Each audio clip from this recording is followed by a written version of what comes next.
அஸ்ஸலாமு அலைக்கும் வரஹ்மத்துல்லாஹி வபரகாத்துஹு. எல்லோரும் எப்படி இருக்கீங்க? அல்ஹம்துலில்லாஹ் நான் ரொம்ப நல்லா இருக்கேன். இன்றைக்கி திங்கக்கிழமை.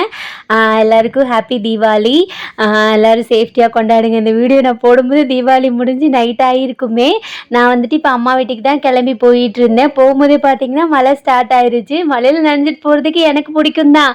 பட் அஃப்ரா குட்டி முன்னாடி இருக்காங்கல்ல, அவங்களுக்கு உடம்பு சரியில்லாமல் போகுன்னு சொல்லிட்டு ஒரு ஓரமாக வண்டியை நிறுத்திட்டு இங்கே பாருங்கள் நம்ம தலைவர் நின்றுட்டு இருக்காரு.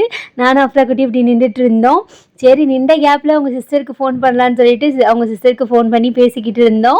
அங்கே கேரளாவில் பார்த்திங்கன்னா நல்ல மழை போல் இருக்குது. அங்கே டேம் வேறு திறந்து விட்டுட்டாங்களா, அவங்க வீட்டுக்கு கீழே வரைக்கும் தண்ணி வந்துருந்துச்சான். அதை வீடியோவில் காமிச்சிக்கிட்டு இருந்தாங்க. அஃப்ரா குட்டி வந்துட்டு அவங்க ஃபரும் மச்சான் வைசி மச்சான் கிட்டலாம் பேசிக்கிட்டு இருந்தா. இந்த ஓரமாக நிற்கிற சாக்கில் நாங்கள் ஃபோனே பேசி முடிச்சிட்டோம். ஆனால் மழையே விடவே இல்லை. நம்ம அஃப்ரா குட்டி வச்சுட்டு எடிட் பண்ணால் அவங்களுக்கே தெரியும்ல, நடுநடுல வாய்ஸ் ஓவர் அவங்களும் கொடுத்துக்கிட்டு இருப்பாங்க. நம்ம தீபாவளினாலே மழை இல்லாமல் இருக்குமா? இருக்கவே இருக்காதுல்ல. அதே மாதிரி தான் இந்த தீபாவளிக்கும் மழையோட சூப்பராக. எதுக்கு இப்படி மழையில் கிளம்பி போயிட்டுருக்கோம்னா, இன்றைக்கும் எங்கள் அம்மா வீட்டில் ஊசி சாப்பாடு தரேன்னு சொன்னாங்களா. சரி ஊசி சாப்பாடுனா கிளம்பிட வேண்டியது தானே, அதனால் நான் கிளம்பிட்டேன். என்னதான் நம்மளே வகை வகையாக டேஸ்ட்டாக சமைச்சு சாப்பிட்டாலுமே நம்ம அம்மா கையில் சாப்பிட்ற சுகம் வருமா?